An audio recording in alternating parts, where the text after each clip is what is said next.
Greetings and salutations, and welcome to Ref the District, episode 206. I'm Nathan. That's Trev. Stoner's still on family vacation. We're back to streaming it live as we do every Wednesday, 7:30 Eastern, here on YouTube and Facebook. Last week was special with Christmas. We moved it over to Thursday for everybody to be able to join us. We're on New Year's Day. Hopefully you have done whatever hangover concoction that you needed to get yourself ready for the day. Maybe a couple extra, don't sleep energies in the system to make sure that you can get here for us tonight. Those, of course, Don't Sleep Energy, one of the people who sponsor the channel here on Ref the District. Trev, it's a happy New Year. We've got lots to talk about today. I'm looking forward to it. This is a new year, new team. We're going to talk New Year's resolutions and MVP in the game. So stick around for that portion of the show. We'll end the cool down. We'll talk about Dallas, why that matchup's important, why we want to win it, not just because it's Dallas, but what else is at stake there. Of course, we'll have Trev's news and notes. He's going to get that ready for you. And now I've given him like an hour to prepare for it. So he's ready. He's got it. Here in the warm-up, we'll be talking about the overtime win against the Atlanta Falcons. We didn't get an instant reaction to you, and we didn't get a not so instant reaction because I had some more life changes happening on Monday, so I was unable to get one out, but we do appreciate everybody tuning in today. We got a few people already here: Locked on Law, Uptown Dre, Roger in the house. Gus is back in the game, Scooby from across the pond as well, enjoying his new year before all of us got to enjoy our new year. Of course, we also get to enjoy the new year and the New Year's games that are going on right now. An exciting overtime win for Texas earlier. Boo, Texas. But that was on the docket today. Oregon right now losing to Ohio State. Now, you would have had all that news and information and odds right at your fingertips if you would have head over to Bet Online, as they have even in-game betting time for you. Bet on that college football game. Bet on the NFL. You can bet on NBA, NHL, and UFC action. They have all the up-to-date information right at your fingertips. And you can use the code BELIEVE, BLEAV, for some extra cash when you sign up. A little welcome bonus there for you. Bet online, where the game starts. Of course, we encourage you to bet responsibly. And I think one of the best things you can do is set yourself up a little spreadsheet with your wins and losses. That's why I stopped betting a long time ago with actual money, is I saw too much red on that one, Travis. I was like, you know what? I don't like losing money. So I've been on that too. Yeah, most of us would have said it was a sure thing against the Atlanta Falcons, though, going into the game. But it took overtime, Trev, to beat the Falcons. Yeah, man. What were your thoughts on the game as it didn't go Washington's way, especially in that first half, going into halftime down 17-7? What were you thinking? Man, first of all, when Penix threw that interception to Quan Martin, who just happened to be there, I was like, and we turned that into a touchdown. I was like, okay, my worry for Penix is really not that high. He's going to have some, here's and there's, but it's not going to be. He's a rookie.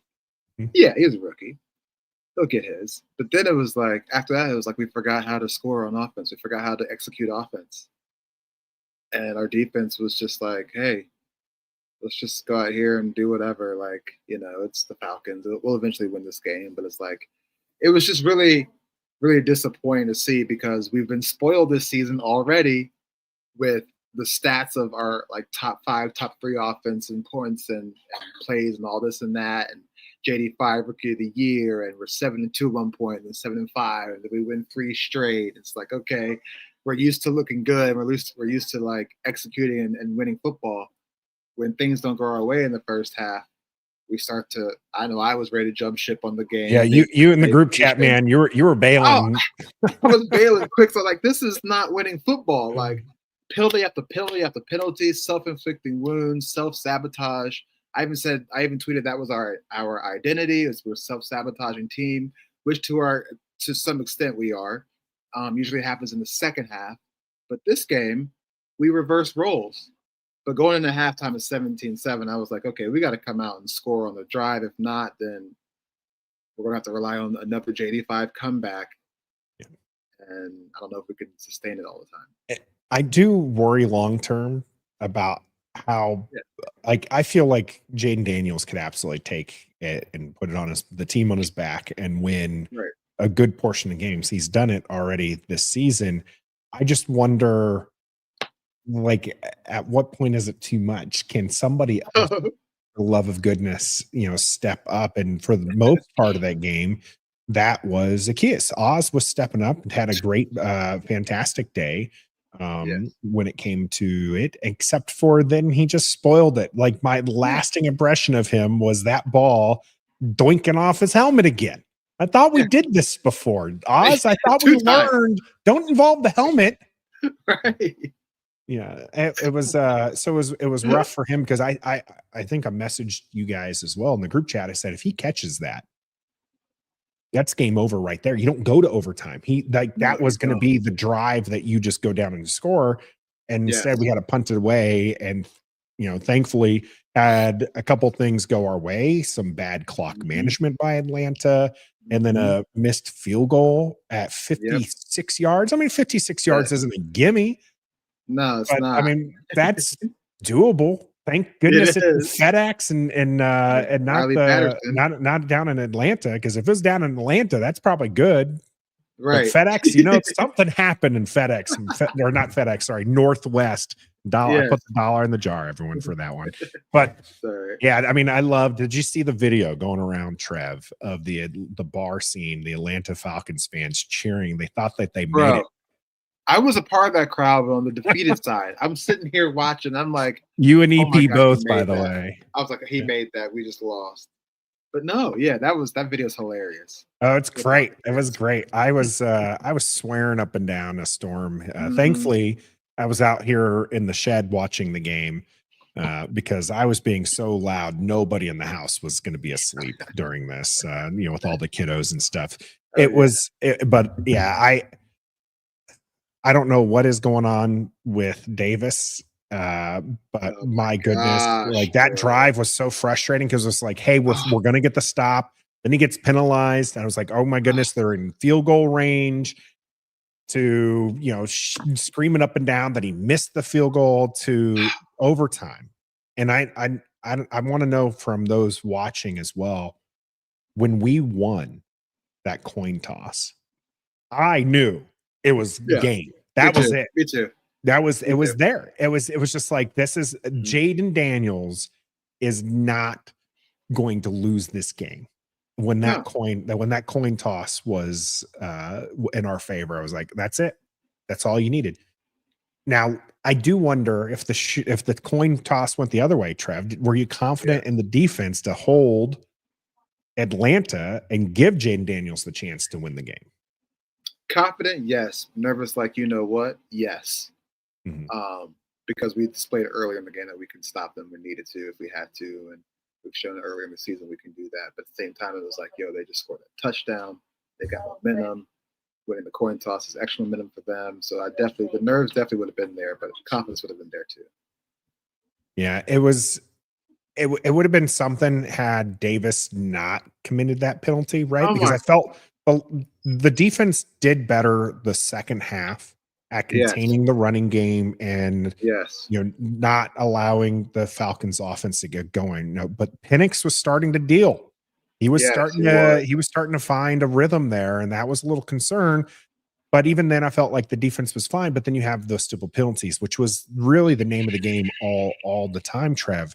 Yeah, I don't understand why we can't just play 4 quarters of solid football across the board. Why I is don't it know either. that why do we have to beat 2 teams every week? We beat the team across the table and then we beat ourselves. Like, it was penalties this game. It was turnovers against Philly. It was just sloppy play against the Saints. I'm glad we're on a winning streak. Yeah, no joke. But that Tennessee game was so long ago, and that was, and we're sitting here on pins and needles with this team, and it's just interesting to see, why we can't get things together, because penalties especially didn't seem like something this team did. Right. Right. I mean, Yeah. you had Lattimore last week or the week before against Philadelphia with the 3 defensive pass interference. Of course, you had Benjamin St. Juice, who, as you Yep. call him, a walking DPI. Yes. But outside of that, you didn't really penalties weren't our problem. No. But then against Philly, it was like turnovers weren't our problem until they were. And so, Yeah, I mean, get it out of the system before you get to the playoffs, for goodness sake. for But it was sure. just like, God, we can't keep doing this late in the season, is just trying to overcome your own mistakes. You need to be playing quality football. And right now, the only one playing quality football was Jayden Daniels, absolutely gashing the Atlanta Falcons, both on the ground and in the air, just looking like a primetime guy. And in fact, speaking of primetime, more than 19 million people tuned into this to get to see Jayden Daniels do his thing. What do you think the average NFL fan who's probably not seen Jayden Daniels all year, what did they walk away with? A vote for Pro Bowl for Jayden Daniels, respect for Jayden Daniels. If their team's not playing and the Commanders are on TV, they might as well tune in and see what Jayden Daniels does while they wait for their team to be on TV or whatever. Yeah, they gained he gained new fans, new respect for the viewing on Sunday for sure. Yeah, Jayden Daniels, 24 for 36, 227 yards, 3 touchdowns, an interception. Yeah. He ran the ball 16 times for 127 yards. He is now the leading rookie rushing attack. And I know he has some good rushes that game and some good, scrambles. But when that stat came out, I was like, he ran for over 100 yards in less than 20 attempts. Like, when? He just does it so seamlessly, right? Yeah, that's what I'm saying. I love the way that the broadcast talked about it. Like he's just kind of skiing. He's gliding around. It was like a little solemn the way he does it. It's very clever running. And we'll talk a lot more Jayden Daniels during the MVP. But this was his game. I mean, he was everything out of the Washington offense. I mean, he provided more than 350 yards of offense for Washington. Now, he was sacked 5 times. And Trev, that was kind of one of the other things that kind of came out of this. This offensive line lost badass last at center. And, things, they were already without Wiley on the corner, on the right side. Lucas goes down. So now you have Trent Scott out there. Coleman's not looking great. Alan Gretty is having to call the snaps because Dieter is the backup center, and that didn't work out well with Dieter trying to call that the last time he was up. What are your concerns with this offensive line if this is the line that we have to play going into the playoffs?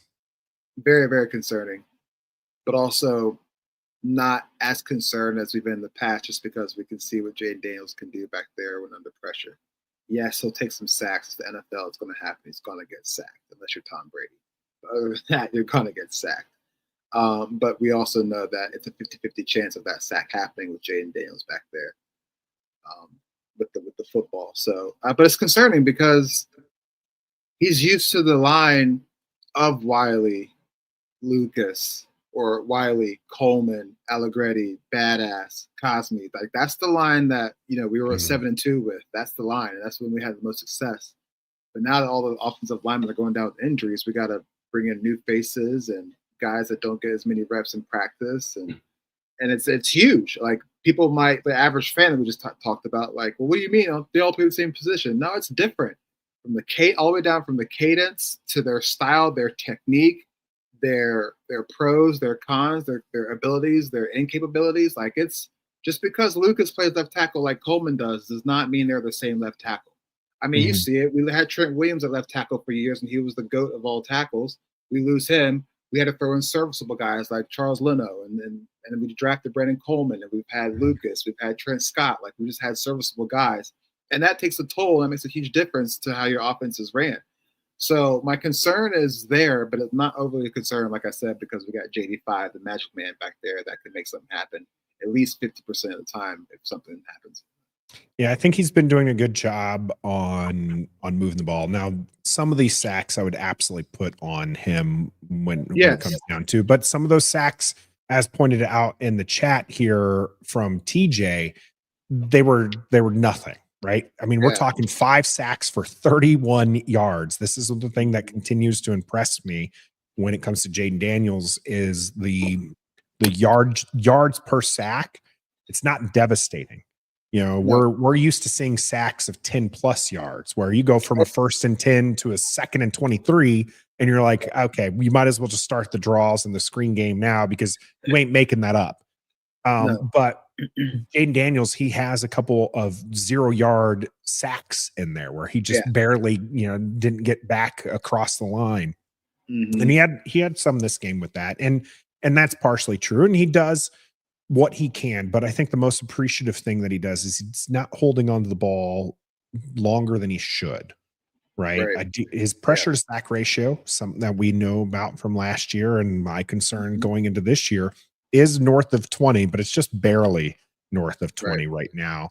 And so there are times where he could do better about getting rid of the ball, but I think honestly, I think it's that high because of those times where he's running to the sideline and they cut off the angle just enough where he loses like half a yard.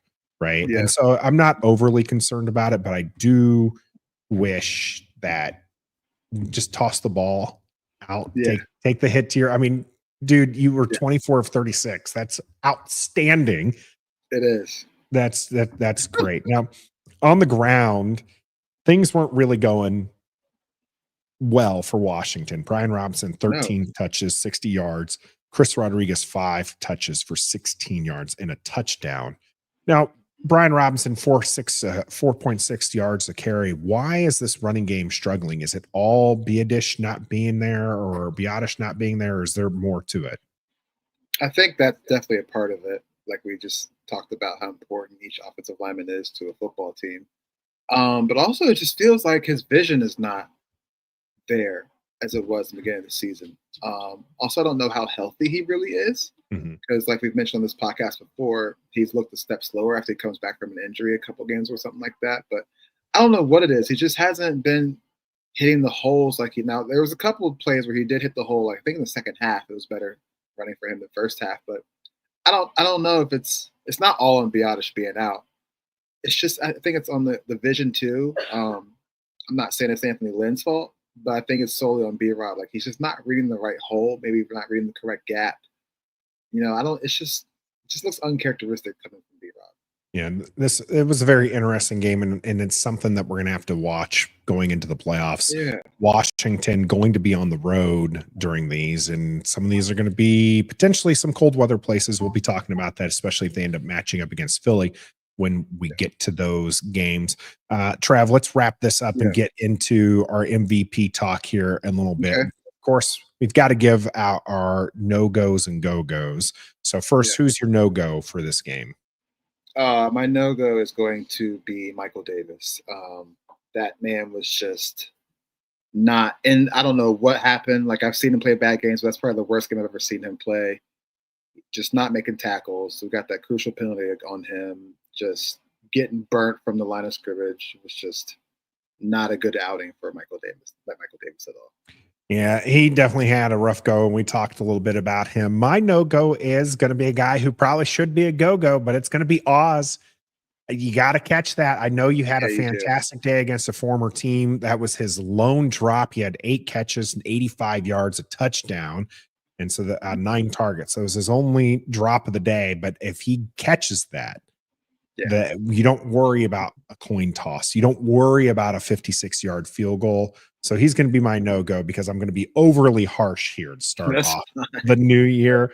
Let's hear for your go-go, Trav. Zach Ertz. That man got some yak this game. He put Father Time to the side. He provided security and safety lanes for Jayden Daniels, and he scored the game-winning touchdown too. So shout out Zach Ertz. Man made $750,000 in bonus money with that catch. He hit the yardage. He hit there's like the touch. Like, he did like 3 separate things that triggered a bonus that got to 750,000. So you stole mine, Zach Ertz. I was hoping you were going to take Oz and give him a little pat on the back. So I'm going to go elsewhere with mine. I'm going to give it to Quan Martin, who did get an interception this game. And he's somebody I had high expectations for going in the season. I was telling you guys, Right. I thought he started flashing at the end of the last season with this defense. He was going to really start coming into his own, especially with Joe Witt Jr. and the defensive backs and, the coaching and all this. He hasn't really flashed. But he's starting to kind of come along to where he's a strong piece. He might be one of the last holdouts from the old regime, because the kid can play, and it was nice to see him get one for himself. And then the don't sleep player of the game, of course, Trev. We can say it at the same time here. 1, 2, 3. Jayden Daniels. Jayden Daniels. Yeah, that's no brainer. Yeah, no brainer. We talked about his stat line, and we're going to talk about him some more here in the game. Should he be the NFL MVP? All that's coming up here. Stick with us.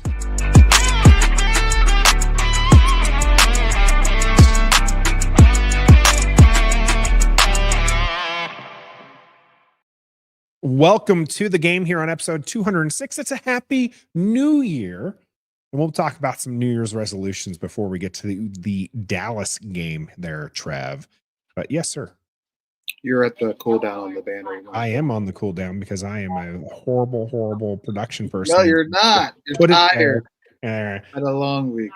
It has been a long week here. We are talking about the MVP, and that's why we got my man Trev here to keep me in check here. We are going to be talking about Jayden Daniels in the MVP race. He's starting to get a little bit of buzz when it comes to the MVP race, but he seems to be outside most people's top 5. We're going to try to talk you into why he should be the league's MVP today, or at least solidly in that top 5 for you. Gus not buying into it right now. Daniels is not an NFL MVP. He needs to consistently impose his will across a full season. But the fact that he's done it for a handful of games is so impressive for a rookie. We appreciate everybody who's joining us live, and I am interested in hearing your thoughts on why this is. Gus, they've been doubling down. Why is this even a topic? We know JD is an MVP. Beg to differ. He is one most valuable player on this team, Gus, but he should be in the conversation because there's a lot of things that go with it. I don't know where Trev stands on this, but the conversation is to be had with one game left in the season. So I think where we need to start this conversation, Trev, is what does it mean to be the league MVP? Like, what's your criteria going into this? Oh man, this is such a hard one to answer. For me personally, I believe it should be about literally the most valuable player for your team in the entire NFL. Okay. I feel like it is based upon stats for the most of the time. Mm-hmm. So I'm going to get right into that and why I think it should be different. So the top 3 MVP conversation candidates right now are Saquon Barkley, which he's really close to breaking the all-time rushing record held by Eric Dickerson, which is cool. But I don't think he's the most valuable player because the Eagles just went to the Super Bowl 2 years ago without Saquon Barkley. They made it to the playoffs last year without Saquon Barkley. They've been a vaunted team the past 5 years without Saquon Barkley. So no shade to what he's done for the league and his rushing. I think it's a great achievement. That's really, really great. But the Eagles have done better without him. So far, there's that. Lamar Jackson's already won 2 MVPs. Last year, I don't know about the years, but he's already won 2. To give him the third one would just be like, whatever. And the reason why he could get a third one is because he has thrown for almost 40 touchdowns with 39, and he's only thrown 4 interceptions, and he's number 1 in QBR at 78. But their team record is the same as the Washington Commanders, 11-5. The other person in that top 3 is Josh Allen, and here are his stats for this year. 28 touchdowns, was the 6th in the league. 6 interceptions, which for him is really good because he's been known to be turnover prone. Mm-hmm. And he's 3rd in QBR with 76.7. But his team this year right now their record is... They're number 2 seed, 13-3. Yeah, 13-3. Okay. To piggyback on Lamar Jackson and Saquon Barkley and Josh Allen. All three teams have been playoff teams for the past 2 to 3 to 5 years. Washington has not been in the playoffs since 2020 at a 7-9 record. Now, if you want to just base off of last year the Ravens were 13-4. They went and got Derrick Henry. Okay. Last year the Bills were a postseason team too as well. Last year the Commanders were 4-13. This year they are 11-5 because of Jayden Daniels. He is their literally most valuable player, not only in the team, but I think in the league, because the other teams I've mentioned have been there without their quarterback, without their running back. They've made the postseason. They've had success. We haven't had success in a long, long time here. And for Jayden Daniels, he might not have the stats. His stats are 25 touchdowns, tied for 8th, 9 interceptions, tied for 81st, and he's 4th in QBR with 72.4. So his stats aren't as gaudy as the other three I mentioned, but he's literally taken this team from the dark days to the glory days, or to the lighter days at 11-5 and a postseason berth, his first year in the league. So that's why I think Jayden Daniels should be MVP, because he's the literal most valuable player to his organization and to his division.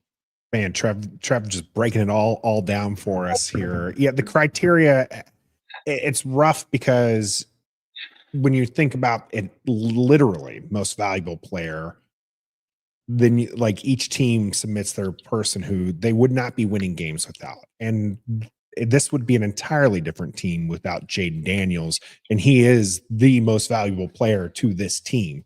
Not in the way that, as Gus had pointed out, Tress Way has been in the past. He was our MVP because he was our best player. But Jayden Daniels is our best player and our most valuable player. We're winning games because of him, and he just happens to be the best player as well.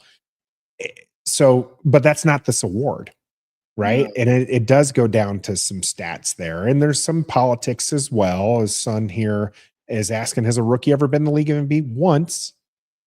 Jim Brown, Thomas is on that one. Jim Brown had won that one in 1957, the only rookie ever to win it. And lo and behold, also one of the few running backs that has won this, because it is very much an QB award at this point.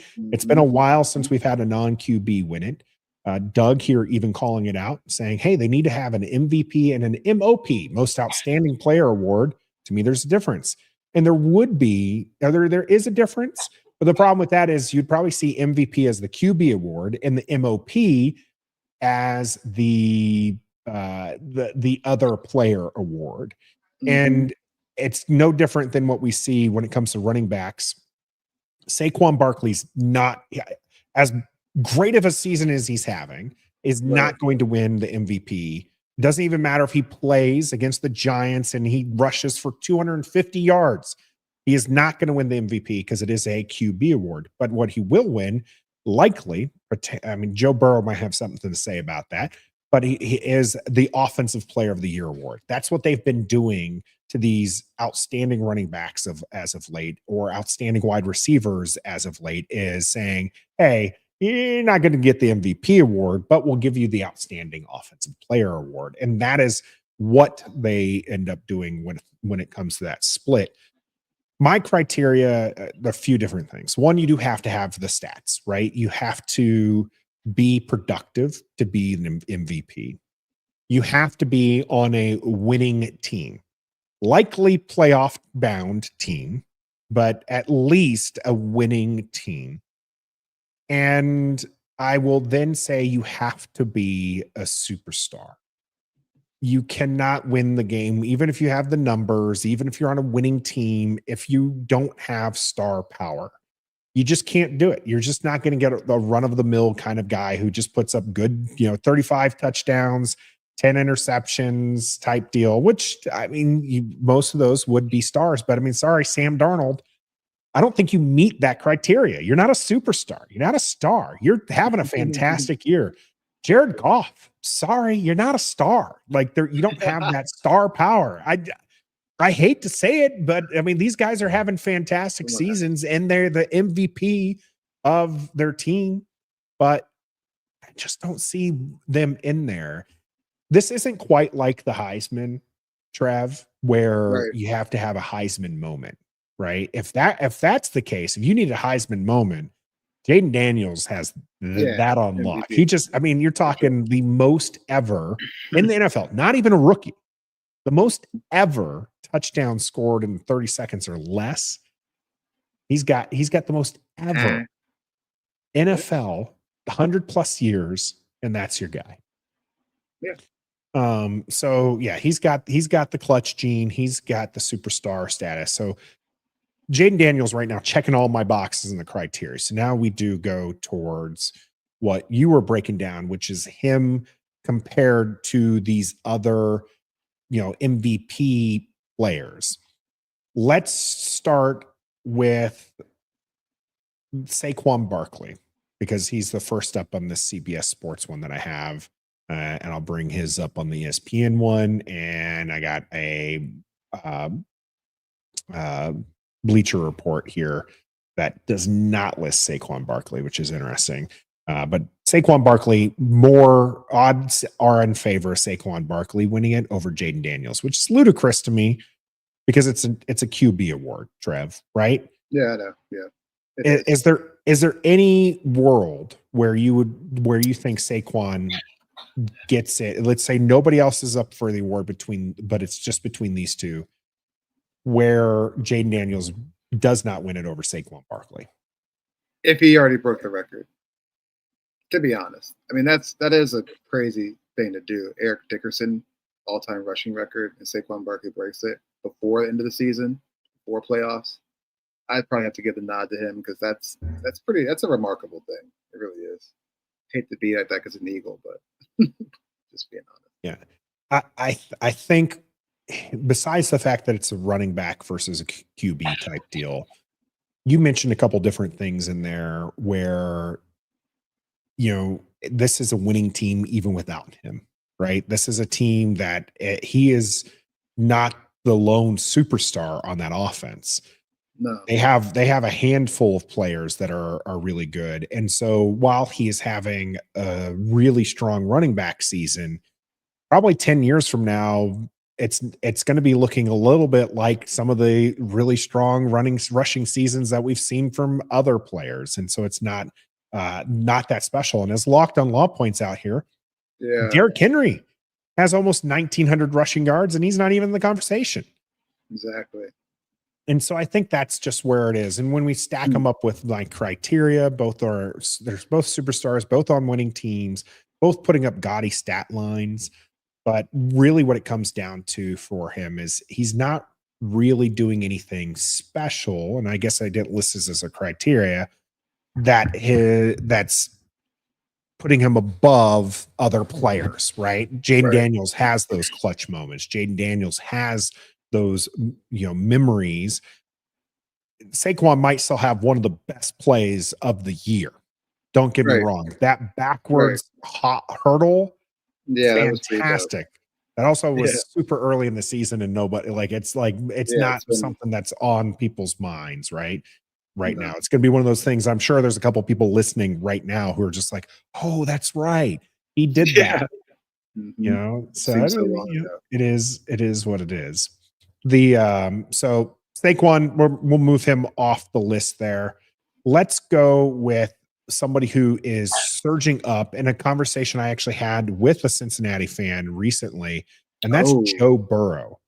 Yes. Who by most measures is having one of the best QB seasons ever in the NFL. Mm-hmm. How did these two match up? Obviously, it's not a 1-for-1 type award, but how do you feel like these two match up here? Joe Burrow and Jayden Daniels.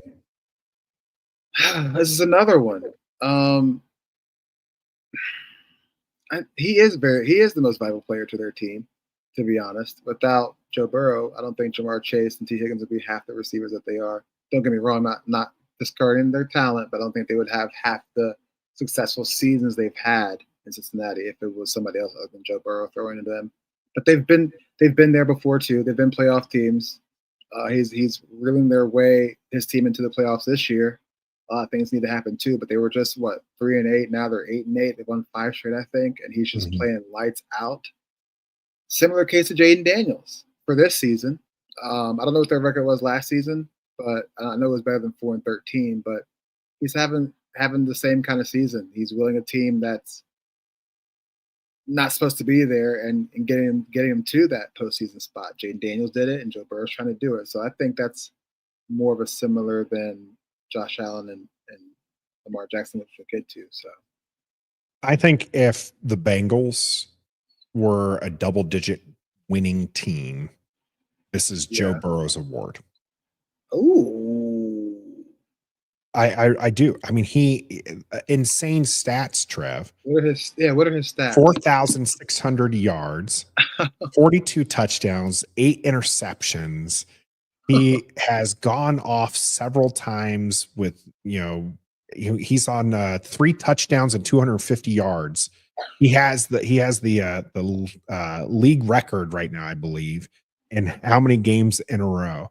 The last time that he did not throw for 250 yards and have 3 touchdowns was all the way back in the end of October. So he went all of November and all of December throwing for at least 250 yards and 3 touchdowns. Now, part of that is why they were able to come back. But yeah, just insane. You say 4,600 yards? That's almost 5,000 yards. Yeah, almost 5,000 yards, and has a chance with 1 game left. The way that he's been slinging the ball, he's got a really strong chance at getting to 5,000. And he'd have to get it. Yeah. So, but he's only recently coming into it, and I think that's because of the fact that this is a Cincinnati team that came in with expectations, but going into the second week of December, as you said, had a losing record. They're only now 8-8. They were 4-8 going into the second week of December, and finally able to start putting together some wins. I think if they just win some of these games, they lost an overtime matchup to Baltimore early on, 41-38. If they win that one, right? Another close game to Baltimore, 35-34. 34-37 or 27 against the Chargers. Like if they 38-33 us. Yeah, if they just 26-25 Kansas City in the second week, a bizarre loss 16-10 against New England to open up the season.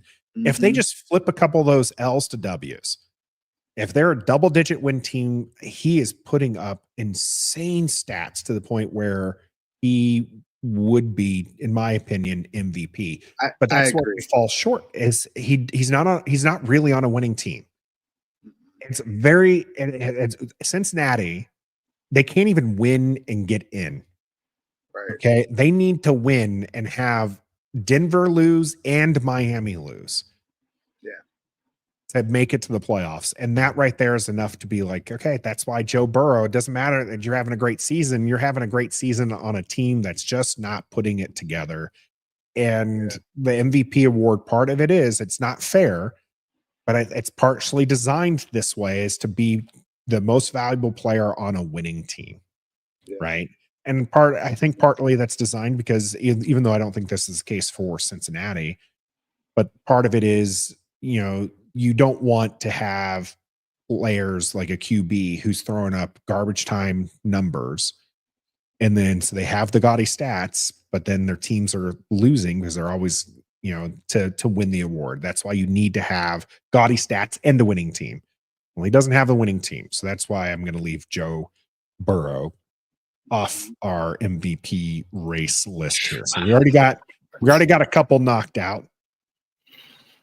We knocked out Sam Darnold and Goff already because they're just not superstars, right? They're putting up good numbers, but they're not superstars. Barkley is a running back, and even in this own season, he has a competitor as far as who's the best running back right now.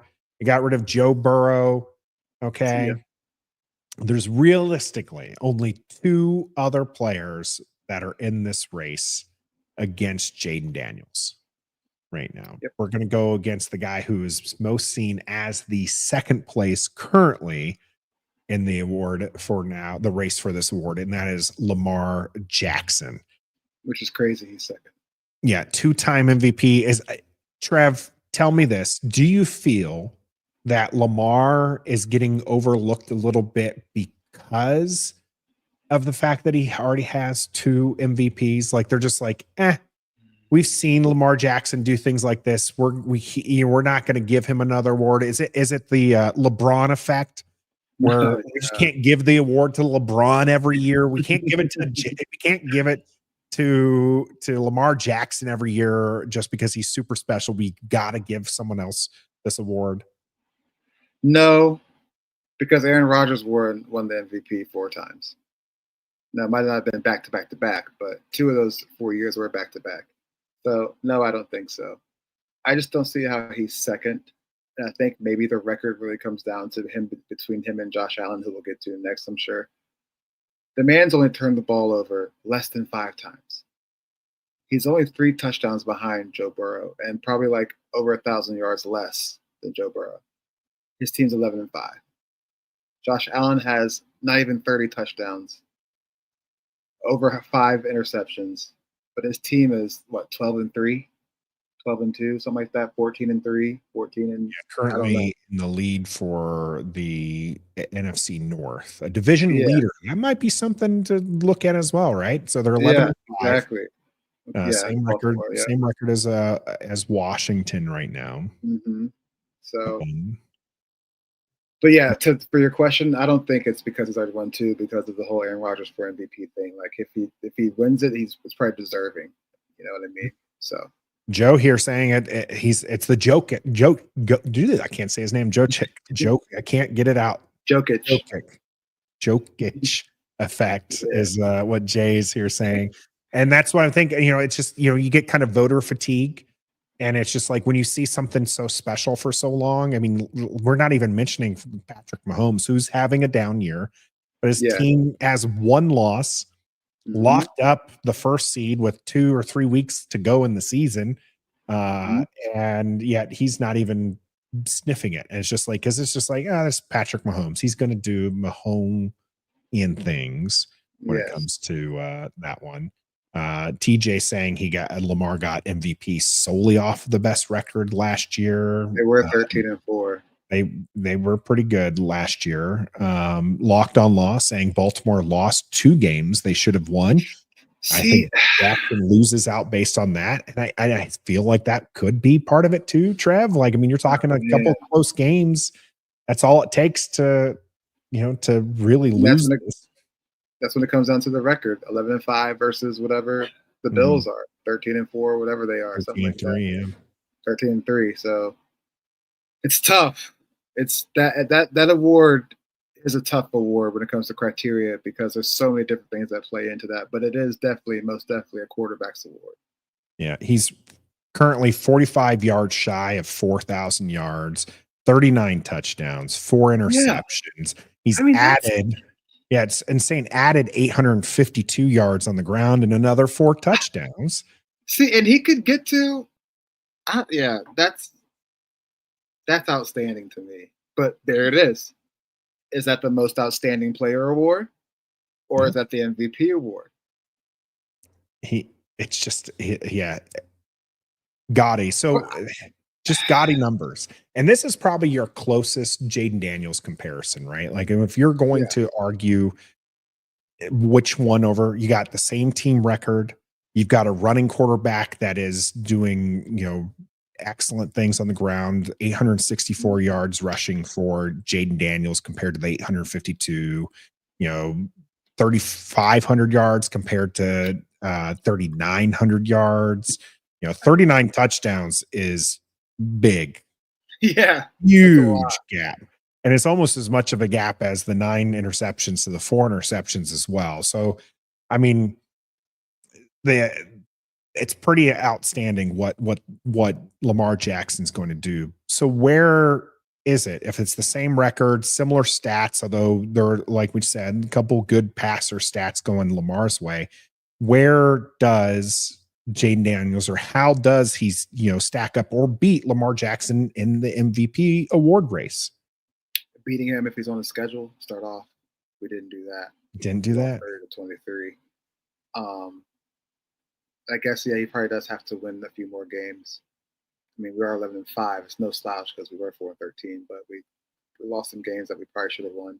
We couldn't beat the big dogs before the Eagles. I think that's what you have to do in order to get considered or looked at as beating the big dogs. And like I said, we only beat the Eagles, and that was, I know, a win's a win, but it was without Kenny. It was with Kenny Pickett, but they still have Saquon Barkley, so they're a big dog. But we didn't beat Russell Wilson and the Steelers. We didn't beat Lamar Jackson and the Ravens. We didn't beat. I don't even know who else we lost to. The Eagles the first time we played them. We didn't beat our division rival, the Cowboys, which if you want to be considered for that, you got to beat your rivals and beat your division opponents. No, but Lamar Jackson can't beat Pittsburgh. I know, but he finally did this year. So it's just, I don't know. Yeah, I think this is probably where the line starts to Jayden Daniels, right? Like there's arguments above all the other players we've listed where Jayden Daniels is to me, clearly in the conversation of just the conversation. You can argue with yourself if you want to, or in the chat with me if you want, but I'm not saying that he's clearly better or clearly in a better position to win the award than the other ones that we've listed, but he's at least in the conversation. You can see the argument for Jayden Daniels over those others that we've listed. This is going to be the first one where you really struggle to kind of find a way to be like, well, Jayden Daniels has this. And if there's one area that you would say that Jayden Daniels is a stronger MVP candidate than Lamar Jackson, given the similarities that they have, is very much when it comes to two things. One, you're talking about a team that was a 4-win team last year, not the top team, not the number one AFC team from last year. That's, is a good team. You're talking a 4-win team going to a double-digit win team, a team that hasn't seen 11 wins in more than 3 decades, and you're the biggest leading reason to. So that'd be one area. The other area would be those clutch wins that you've seen, him coming back in those moments. Those are huge in the mind of what a player is and who they are. Those are the average NFL fan. Even if they weren't one of the near 20 million or 20 million that watch Sunday Night Football, they are going to catch the top 10 plays. They're going to catch, the highlights that are getting played on NFL Network and all this. And what are they seeing, Trev? They're seeing a lot of Jayden Daniels do some really fantastic stuff. And so I think that is where he is in the argument with Lamar Jackson as far as this particular one. It's just like you mentioned earlier, the Heisman. Those candidates this year or every year, we're not saying they're the clear-cut favorite, like they're the best, whatever, but they have finalists for a reason. I think if you want to do that, Jayden Daniels is definitely in the top 5 for MVP candidates. This is something I didn't think about, and the potential of the award. Is Gus asking who's more likely to win a playoff game, Jayden Daniels or Lamar? I'm actually going to say JD on this one, says Gus. Me too, because we've seen Lamar get to that stage and not go past it. Yeah, it's kind of one of the big knocks on him as well. And it might be a reason why we don't see him win an MVP award for a while, is because that is what's most recent in people's memory, is his playoff failures. So maybe he's not as strong of a player if he's only a regular season player. Let him win a couple more. And maybe that's also the knock when it comes to Jayden Daniels, is they haven't seen him with postseason success. So it's just like, is he really? And that's one of Gus's first points here, right? Like, he needs to dominate the league in its entirety before people will really give him his just dues. I do think, and I called this several weeks ago at this point, like 3 weeks ago, I said Washington, maybe it was after the Philadelphia game at the latest, but I said Washington is going to make it out of the first round. They're making it past wild card round.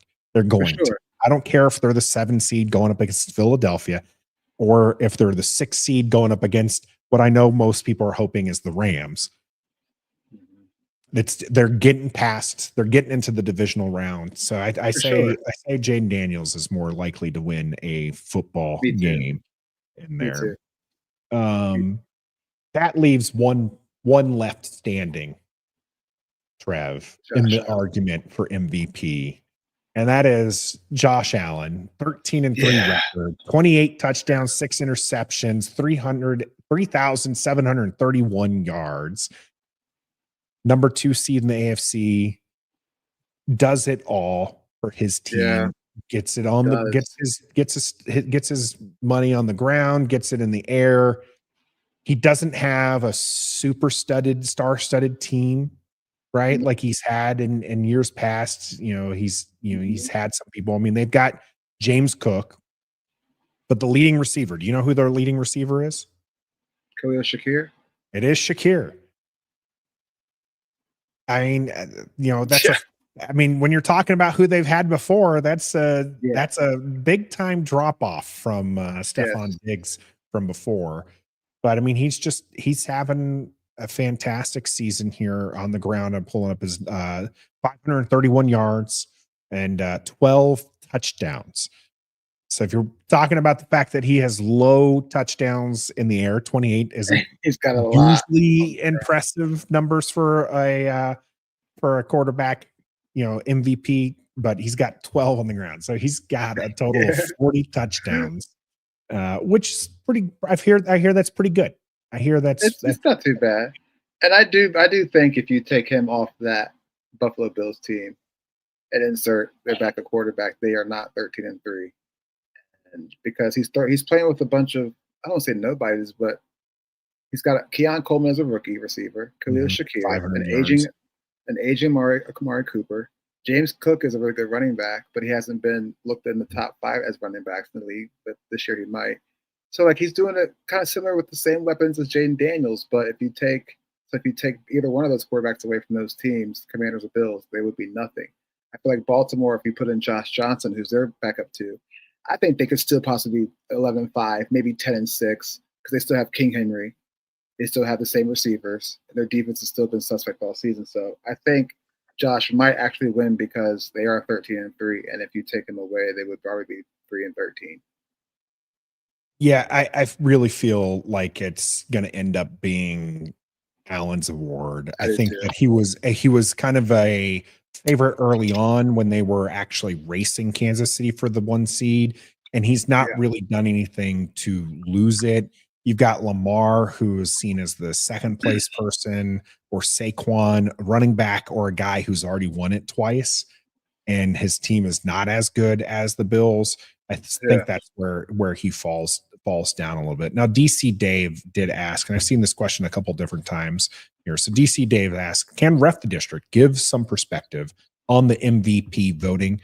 I know players vote, right? Is it fan voting too? It's actually not players vote. And there is no fan vote when it comes to this. Fan voting is Pro Bowl strictly, and then even then there's the players and the execs get some say in who gets to go to a Pro Bowl. The fan vote's only a portion of that. The players' biggest vote goes into the NFL Top 100. That's where their voices are heard more than any other place. But MVP is not one of the places that they're heard. Even the head coaches don't get a say in this. The MVP voting is done by a panel of 50 sports writers at the end of the regular season before the playoffs. That is important to note there as well. So it's not going to be announced until before the Super Bowl. So we won't get to know, but it is going to be done before the playoffs. So the playoffs will have zero to do with this award. So even though Jayden Daniels goes 4-0 and hoists a Lombardi, that doesn't have any impact on it. Right? It's about what, which is fine because I'm more worried about the Lombardi than MVP. I don't know. I'd be beside myself, Trev. I'd be drunk with no alcohol. I'd just be straight drunk and nostalgia and just not even knowing what to do with myself. Yes. We've been comparing these players is the win record and the expectation that the award is going to go to Allen the only areas that he beats Jayden Daniels? Because I feel like when you look at all the other QBs that Allen is up against, he's not having that great of a season compared to some of the other QBs that we've listed, but his team has the best record out of any of the MVP candidates we've listed so far. Yeah, I think it does come down to that, to the record. And also because he's got 12 rushing touchdowns. Jayden has what, 8, 6, something like that? 4, 5, something like that. He has 6 touchdowns. But 6, yeah. But yeah, I think it is record because, like you said, they're second in their conference or second, whatever. They're 13-3. They've beaten the teams they're supposed to beat. We kind of mostly for the main part did that, but we also lost some games that we should have won. So, yeah, I mean, do I want Jayden Daniels to be MVP? Yeah, that'd be cool. But he deserves to be in the conversation for sure.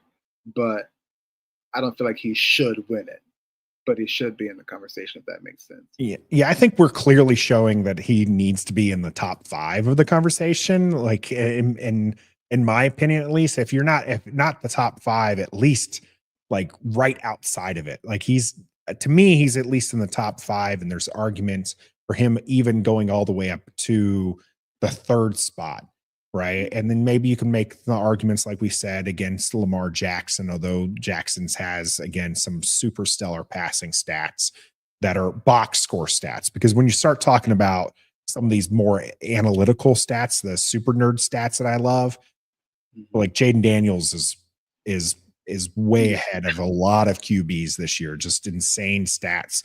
I think one of the areas where Josh Allen gets this award is it's not just the recency bias, the fact that his team, again, 13 and 3, the fact that he's, having a strong season and all this, season, but you got to look at the wins that they've had. You can only play the teams in front of you, but you got to beat those teams as well. Now, 2 wins separate the team, but I'll tell you about 2 wins that the Buffalo Bills have that were largely won off of the back of Allen.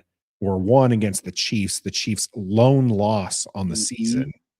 And then recently a 48-42 victory over the Lions in Detroit. That was a fantastic game.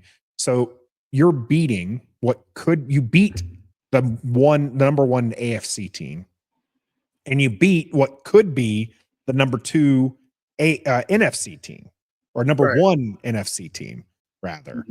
So to me, that's where Allen ends up being the MVP favorite, and where he kind of has over Jayden Daniels. Jayden Daniels' best wins now are back-to-back here. Superb wins, 5 touchdowns against the number 1 defense against Philadelphia there. And then this come from behind overtime victory against a Falcons team that going into this game led the NFC South and needed to win the game to stay ahead there. So those are his best wins for Jayden Daniels, and those don't really compare to the wins that Allen has. So he gets we don't get a vote, but he gets at least 3rd place in my voting, Trev. I'll take it. He's a rookie, and we're talking about MVP. So yeah, that's cool with me.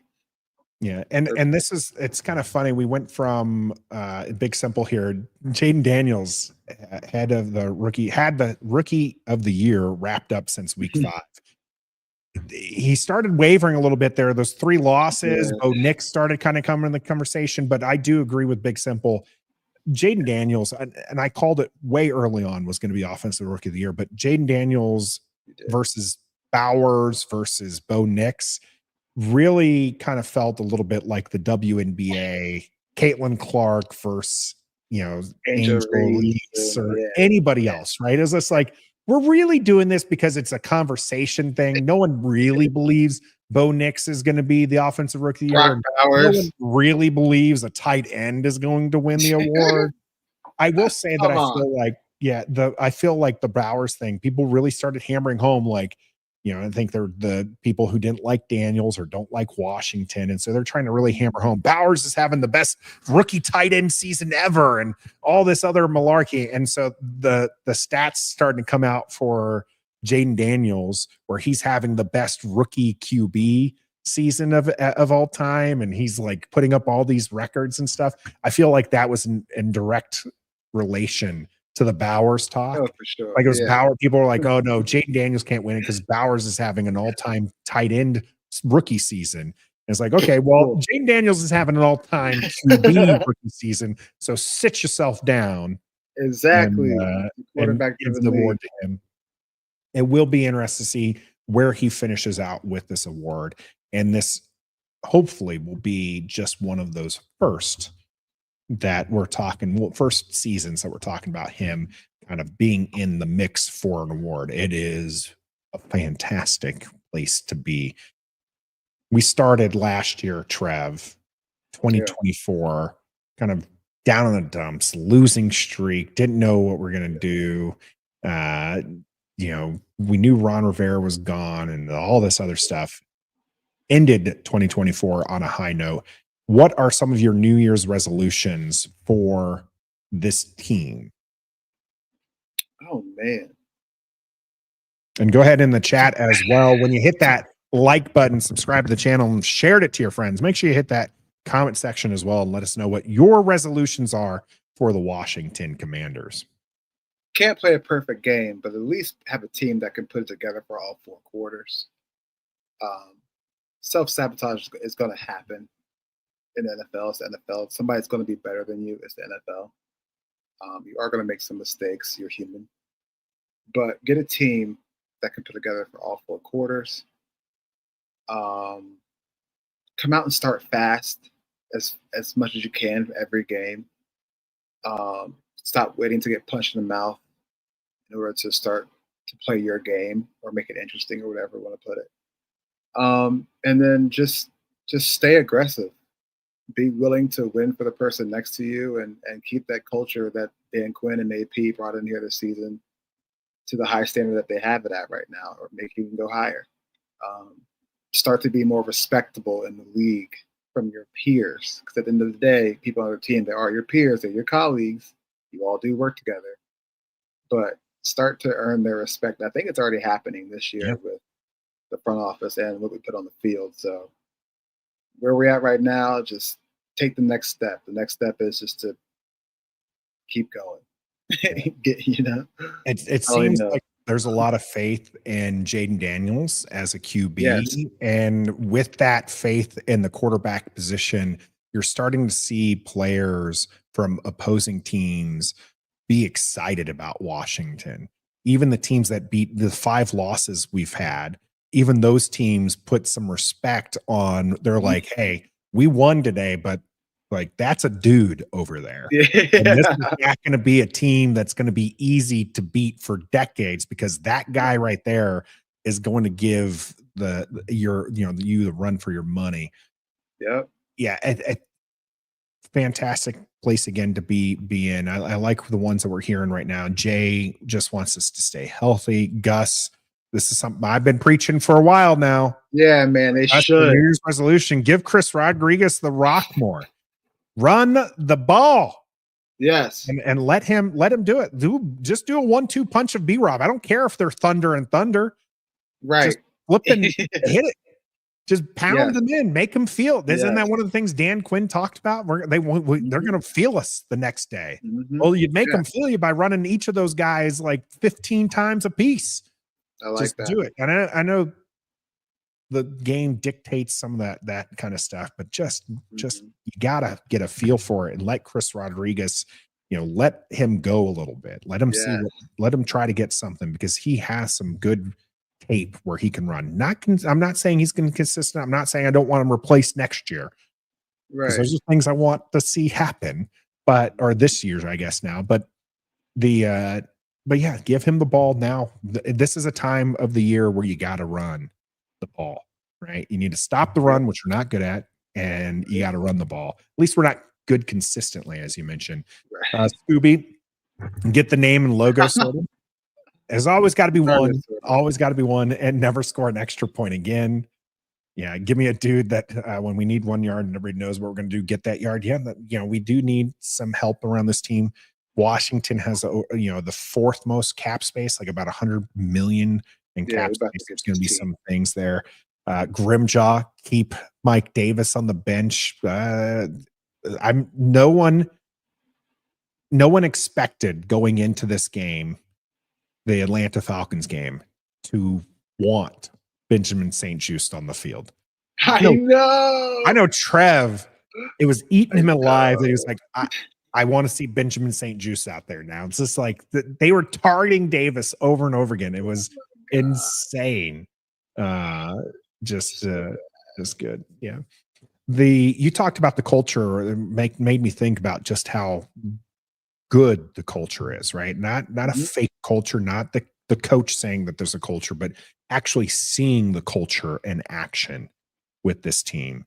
You had, after the Dallas loss, you have Bobby Wagner talking to the reporters and saying that we got 4 or 5 games left.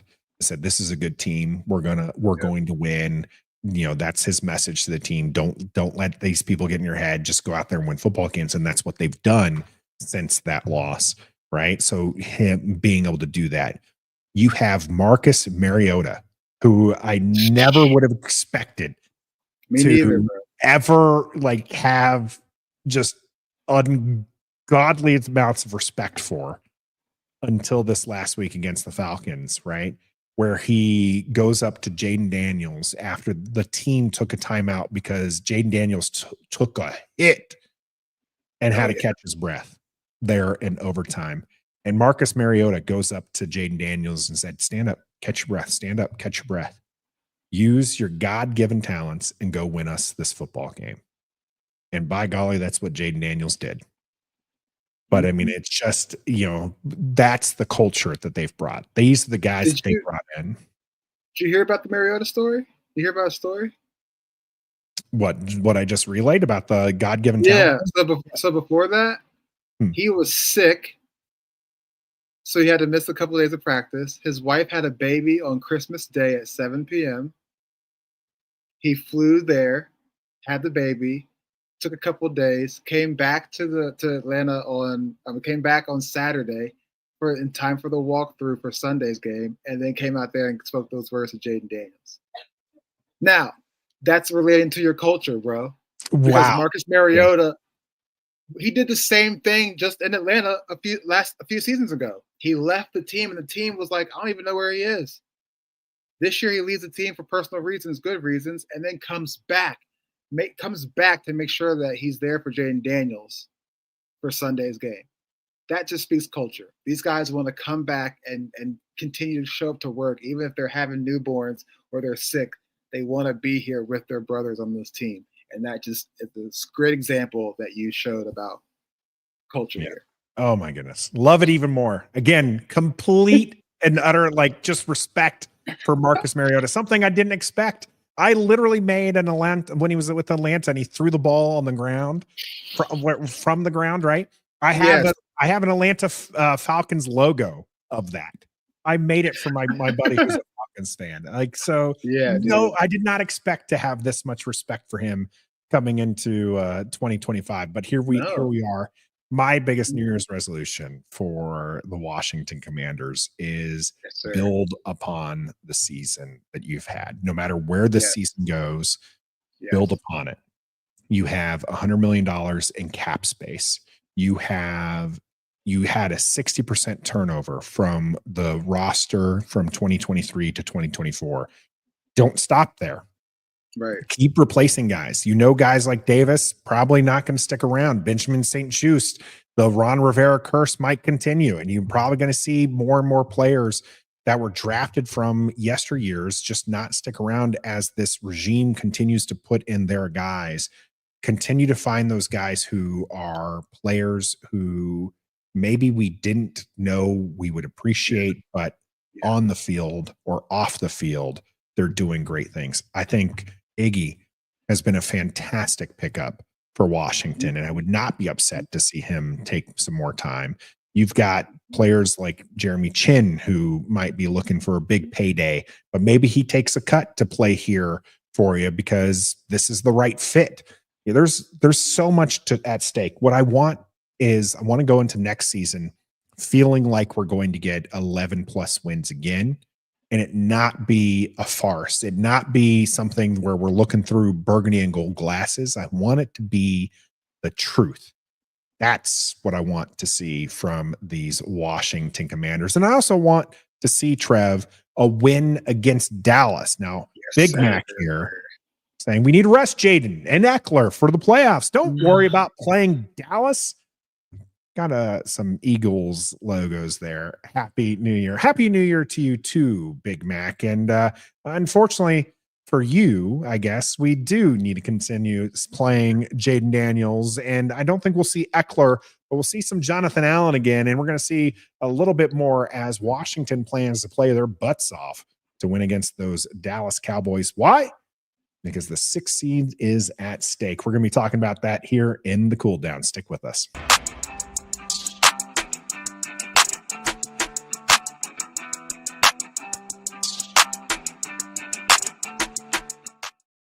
Welcome to the cool down here on episode 206 of Ref the District. I'm Nathan Perry. That is Trev. And we are talking about the game against Dallas. It's Dallas week once more. Quan Martin letting us know where it's at. It is at Dallas. Washington lost the matchup in DC this year. Crazy game. Washington was just trying to give it away. And Dallas, scoring points, but not capitalizing, not putting Washington away. And then Washington bumbles it at the end.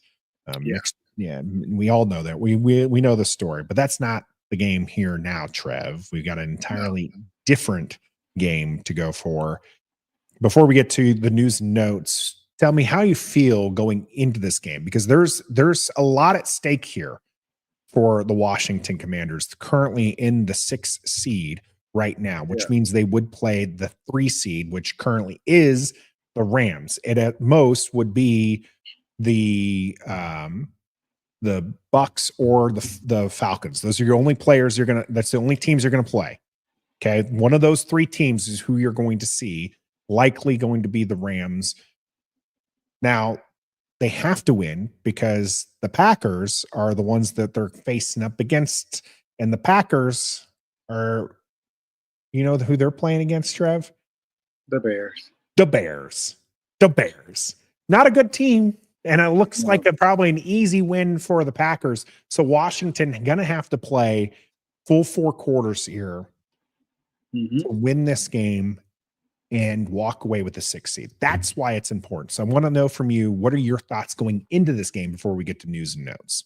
Oh, I'm even more confident than I was the first time we played them, even though we lost. Didn't know we were going to lose until after the game, obviously. But I'm even way more confident, especially now that we're talking about Trey Lance getting the start or the playing time over Cooper Rush. CeeDee Lamb has been shut down for the rest of the season with his injury. Micah Parsons does not scare me anymore. He hasn't scared me at all this season. And Rico Dowdle's a good running back, but if we can stop that run, I don't see them beating us with just Rico Dowdle. And outside of that, they have nobody else to really beat us with. So I feel more confident. I feel our players are still upset about how we got embarrassed by them the last time we played them. This is JD5's first time playing in Jerry's world, so I feel like a movie is about to happen for us. And the way Dan Quinn's talking about, we're going balls to the wall, hard as ever to get this win. Yeah, I'm all for it. I don't want to rest anybody unless they're hurt, obviously. But if they're healthy, you're going to play. This game, the focus should only be about beating Dallas. It's Dallas week. And, that's the only thing you should focus on. The Washington Commanders need to beat Dallas to add another chapter to this historical rivalry. So I feel like we're going to come out guns a-blazing because we already know we're in the playoffs. We're going to show the Cowboys why we're in the playoffs. So I will say it feels great going into this game, knowing win or lose, we're in the playoffs.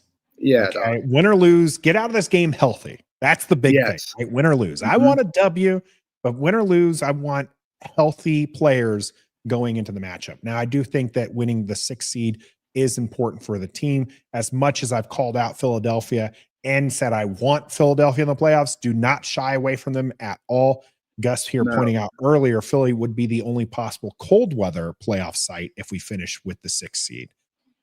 So pretty impressive there, and keep Jayden Daniels fresh and warm would be fairly nice to see as well. So we'll see if that ends up being the case. Now let's hear about those news and notes. What's going on in Commanders lands? We got injury reports and we got everything, and we got that from our man Trev here.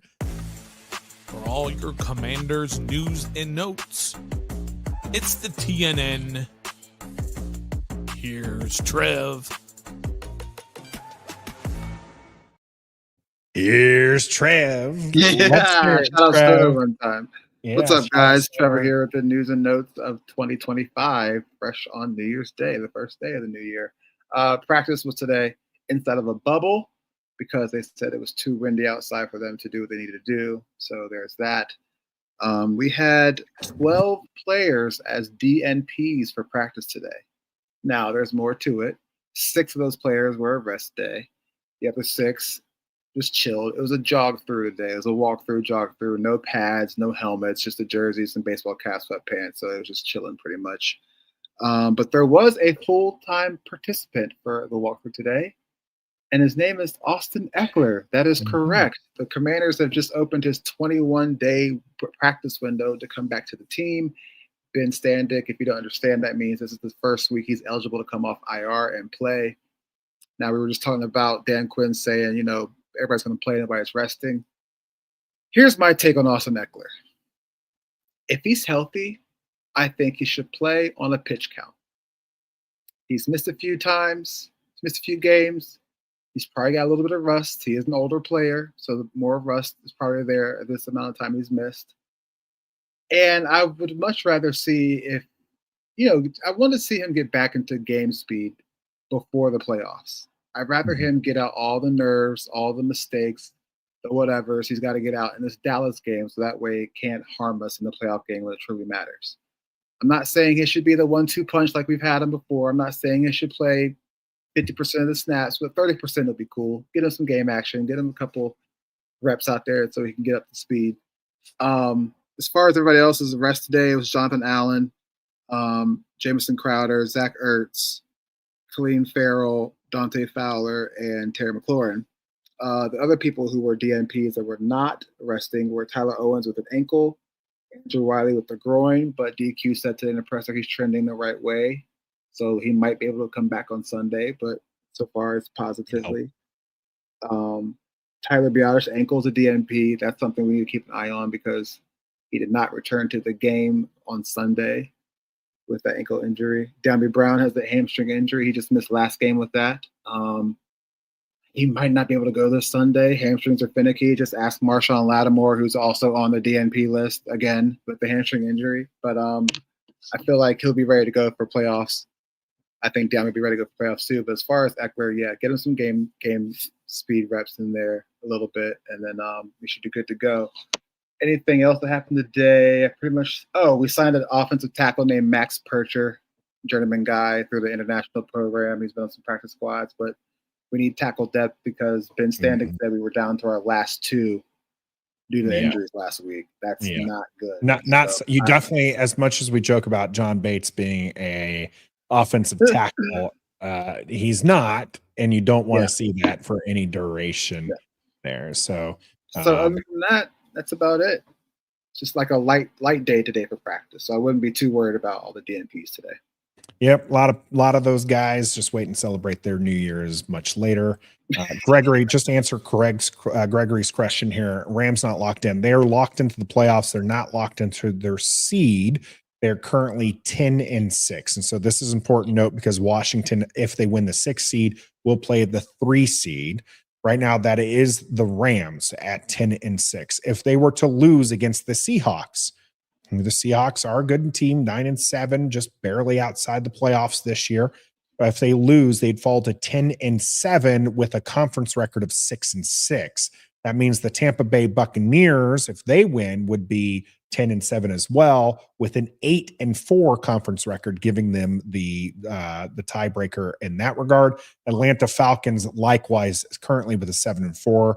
So I don't believe those three teams have faced off this year. I'm going to verify that because head-to-head does go over any of the conference stuff here, and I'm not seeing on the schedule the Rams for the Buccaneers, and the Falcons likewise did not play the Rams. So the conference record is where it's at. So if the Rams lose, they will be out if and only if, I think I put the Falcons in there, but the Falcons can't catch them. If Tampa Bay beats Carolina and the Rams lose, then the Buccaneers will be the 3 seed instead. If Atlanta wins, the Buccaneers go up against the Saints. If the Saints beat the Buccaneers, this is really convoluted now. If the Buccaneers lose, the Falcons win, the Rams are in as the 3 seed. Okay. Win or lose. So, but if lose and the Buccaneers win, then the Buccaneers are the 3. Jimmy Garoppolo is starting for the Rams this weekend, so there's a good possibility that the Rams will lose that 3 seed. Yeah.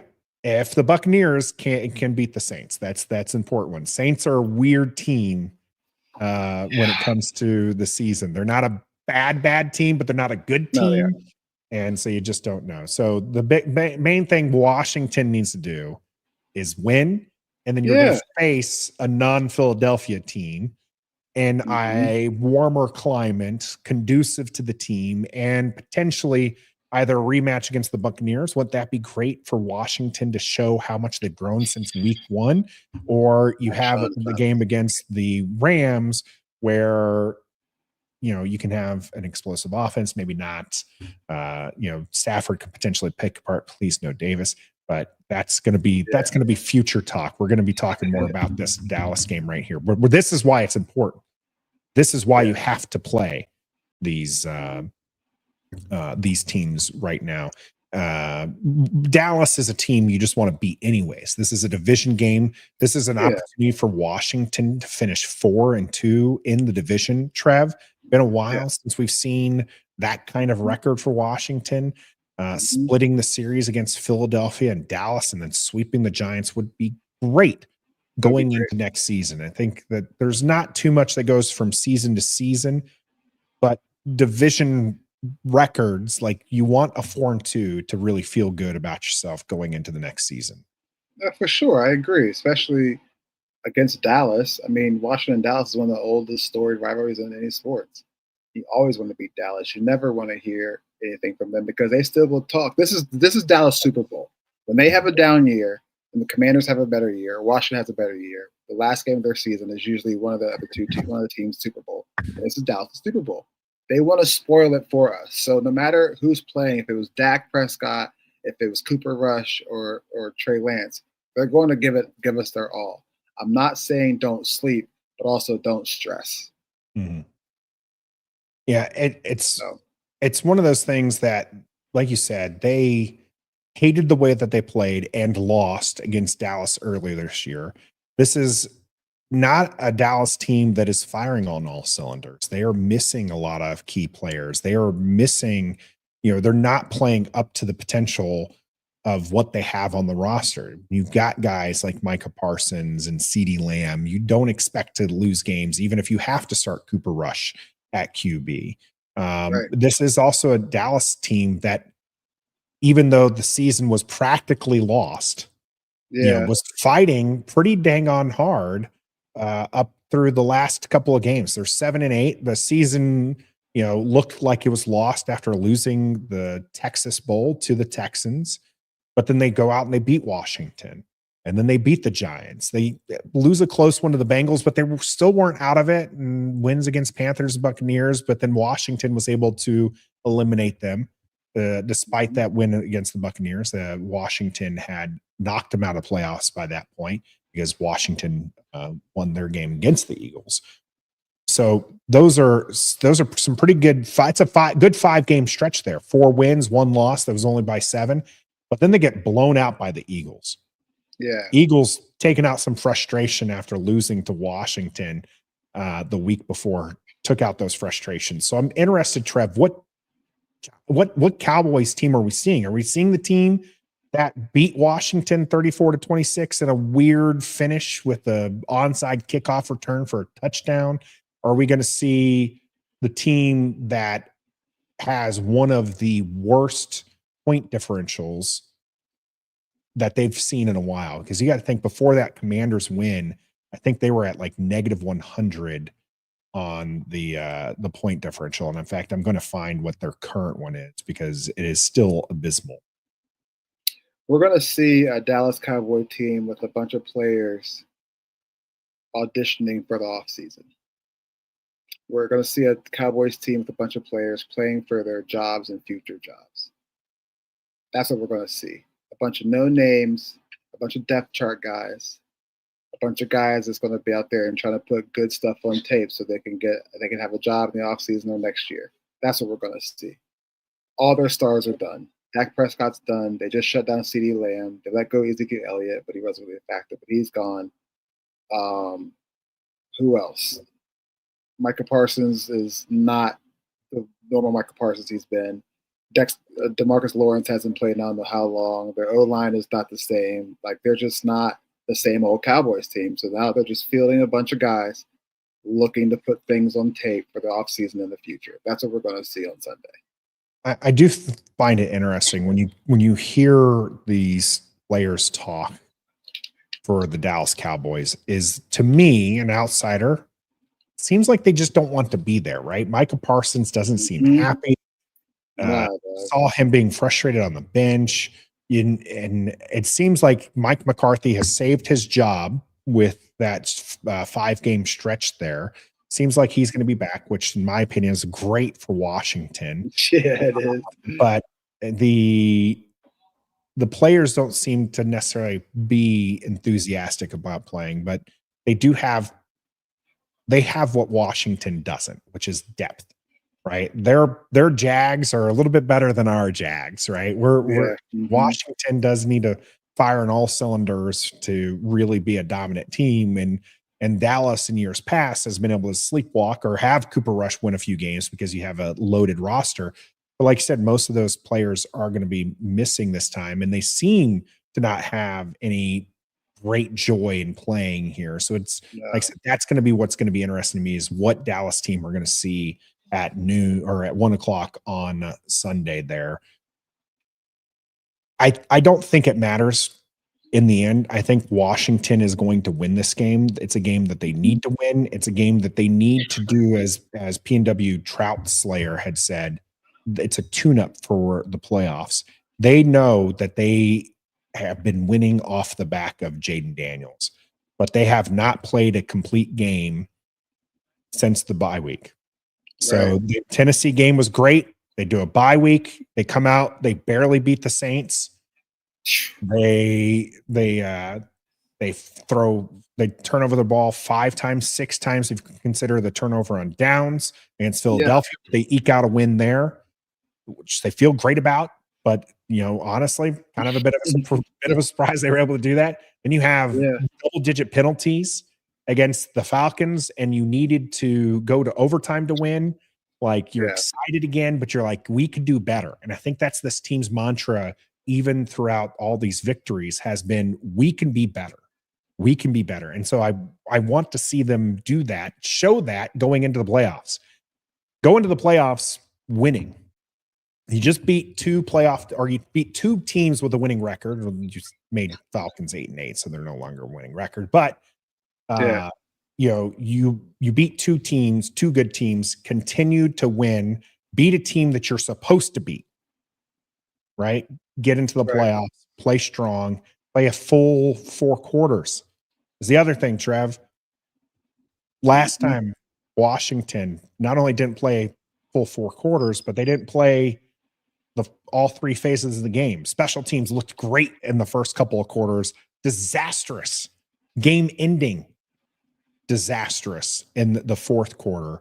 How can they, in each of these phases of the game, start to play full 4 quarters for you? Got to be disciplined. You just got to stay in your lane, know your technique, execute the technique, and just be disciplined. That's all it is. We get in our own way. I'm pretty sure outside of maybe the Baltimore game and the Pittsburgh game, we've beat ourselves and that results in L's and sometimes it results in W's. But outside of those 2 teams, no other team has really beaten us. We do it to ourselves. So if you just stay disciplined and fundamentally sound, and like I said, don't sleep on this team just because their superstars aren't playing. They're in a uniform for a reason, just like you are. So just be fundamentally sound and disciplined and just communicate. And it's in the bag. We should literally beat them like 42 to 10. Like, it's crazy. Ooh, I like that. But I'm not going to say that score. But 42 to 10 is Big Simple's here for the Commanders. That is his prediction. Let's go ahead and get to the score predictions. We talked a lot about the playoff implications. We talked about what we need to do to win this game. Let's talk about how the score is going to be. What's the final score? Let us know in the chat what you've got there. And as Gregory points out, when you're hitting that comment section, also give us a thumbs up for my ref fam. Appreciate you, Gregory, for doing that shout out. Make sure you subscribe to the channel if you're listening to us on YouTube as well, and then share it. Share it with your friends and those people you like to do some cooler talk as people get their scores in. Trev, quick aside, my older brother was out at a gathering, and these people happened to be there, mentioned that they were Washington Commanders fans. He's like, oh, well, my brother does a sportscast, Ref the District. And they're like, we know that one. They got excited. So all the way out in Illinois. Let's go. Shout out to that Thank you. That friend group there for doing that. But yeah, make sure you share it, because who knows who you might get to come in here and join us in the chat section as you help us continue and join in the conversation. Jordan is going to go with 30-24 Washington. P&W with 31-13 Skins. TJ 28-14 Commanders. Alcatone 42-7. He was doing a little self-congratulatory. Told you we'd get to 11 wins. Gregory with just a field goal victory, but it's on the right side, 27-24. And Joel 38-14 Commanders. Trev? Yeah. What do you got? I got 34-13 Commanders. I think we jump out the gate to the point where we see Marcus Mariota in the second half.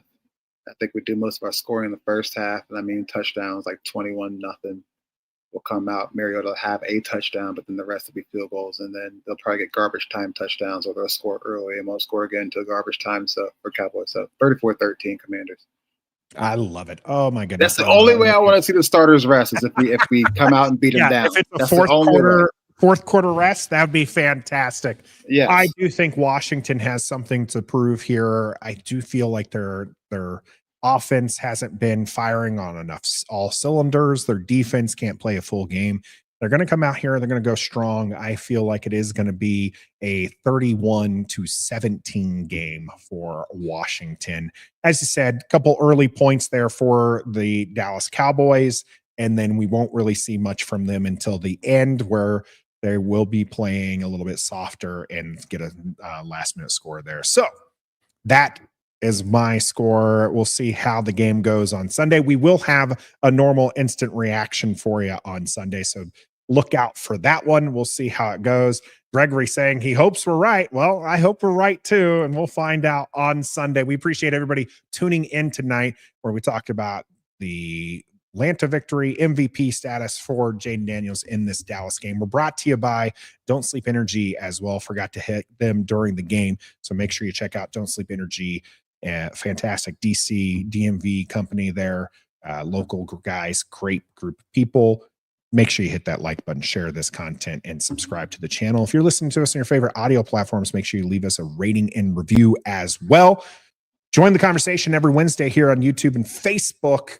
And until next time, how about we beat them Cowboys?